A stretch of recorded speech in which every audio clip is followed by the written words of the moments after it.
Good morning, guys. Today we're going to look at the last part of Module 2.1 Graphing Absolute Values or Absolute Value Function. So, today we're going to look at something called maximum and minimum value in the absolute value function. So, how do you find that? To find the minimum value, your A value must be positive. If your A value is negative, it will be your maximum value. Once again, how do you find your minimum maximum? Depends on your A value, which is the left side of your absolute value.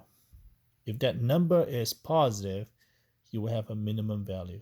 If that number is negative, you have a maximum value. And that value is always the same as your Y value of your vertex. What does it mean? Look at our example. The A value is half and it's positive half. So we have a minimum value and that value is 3. Here, our A value is negative. So it will be a maximum value and that value would be negative 6. So one more time. If your A value is positive, it will be a minimum value and that value will be 3. If your A is a negative value, then you will have a maximum value of negative 6 in this case.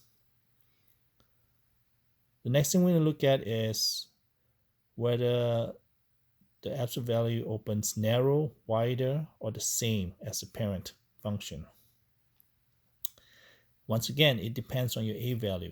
If your A value is 1 or negative 1, it's the same as the parental function.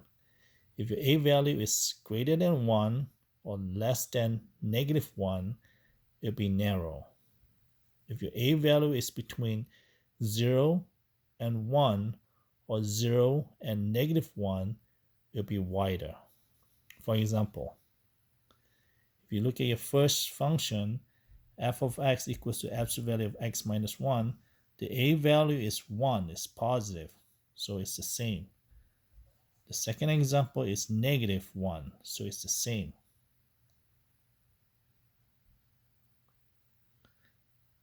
The next example, you have an A value of 7, which is greater than 1, so it's narrower.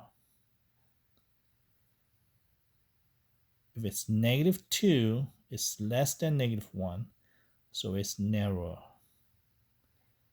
But if you look at this example, you have negative 1/5. And negative 1/5 is between 0 and negative 1, so it's wider. Sometimes you have to be careful. Just because it's a fraction doesn't mean that it's wider. If you notice this, it's negative 5/2. Well, 5/2 is less than negative 1 because negative 5/2, is negative. So negative 5/2, it's the same thing as negative 2.5, which is less than negative 1. So it's narrower, not wider. If you have any questions on this sometimes confusing concept, please let me know.